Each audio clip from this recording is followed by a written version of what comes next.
लीन हो जाते हैं। बिना प्रकृति के पुरुष अधूरा है और बिना पुरुष के प्रकृति अधूरी है भाई। जैसे बिना राधा के श्याम अधूरा और बिना श्याम के राधा अधूरी। जैसे बिना आत्मा के ये शरीर अधूरा और बिना शरीर के ये आत्मा अधूरी। आत्मा को कोई देख नहीं सकता और शरीर को देख सकता है, तो बिना आत्मा के ये शरीर चलता नहीं। आप साधारण उदाहरण से समझ लीजिए प्रकृति और पुरुष क्या है। मां भगवती यही समझाना चाहती है कि मुझ में और पुरुष में कोई भेद नहीं है। ब्रह्मा जो भेद करता है, भेद उत्पत्ति काले वही सर्वार्थ प्रभवत्यज। उत्पत्ति के समय भेद काल हो जाता है, कोई स्त्री कोई पुरुष सब हो जाते हैं, लेकिन ब्रह्मा इस प्रकृति और पुरुष में व्यक्ति को भेद नहीं करना चाहिए। अहम बुद्धि रहम सृष्ट धृति कृति स्मृतिस्तथा श्रद्धा मेधा दया लज्जा क्षुधा तृष्णा तथा क्षमा। मैं ही बुद्धि बनती हूँ, मैं ही धृति बनती हूँ, मैं ही कीर्ति बनती हूँ, मैं ही श्रद्धा बनती हूँ, मैं ही दया बनती हूँ और मैं ही लज्जा बनती हूँ। और ब्रह्मा सबसे बड़ी बात बता दूं, उत्पन्नेषु समस्तेषु कार्येषु प्रविशामितान्। संसार में जब तक मेरा प्रवेश न होना कोई कार्य नहीं हो सकता। बोलो जय माता दी। समझना बात को, बड़ा कठिन थोड़ा विषय है ये।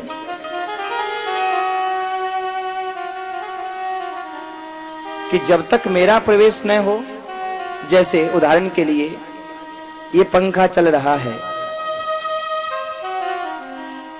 इस पंखे की शक्ति क्या है?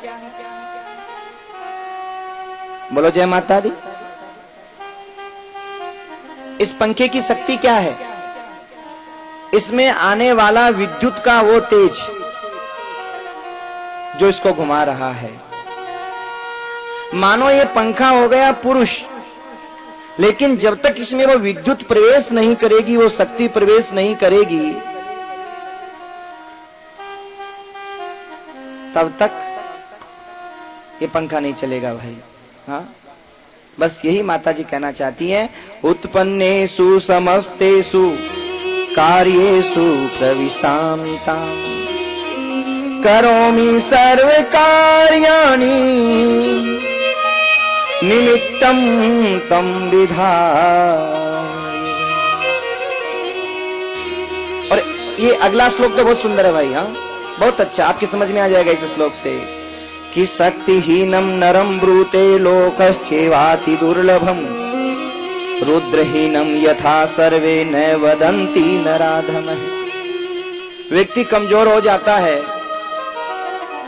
मान लो व्यक्ति कमजोर हो गया तो लोग क्या बोलते हैं? शक्तिहीन हो गया। कोई ये बोलता है क्या ब्रह्माहीन हो गया या रुद्रहीन हो गया? क्या सुंदर श्लोक दिया समझाने के लिए कि शक्तिहीनम नरम ब्रूते लोकेश्चेवाति दुर्लभम रुद्रहीनम यथा सर्वे न वदन्ति नराधमः। अगर कोई व्यक्ति कमजोर हो जाता है तो लोग ये कहते हैं शक्तिहीन हो गया, लेकिन कोई ये नहीं बोलता कि ब्रह्माहीन हो गया या रुद्रहीन हो गया या शिवहीन हो गया। इसका मतलब माँ भगवती कहती है बस जो शक्तिहीन हो गया, इसका मतलब वो जो मैंने प्रवेश किया था वो शक्ति उससे विलग हो गई।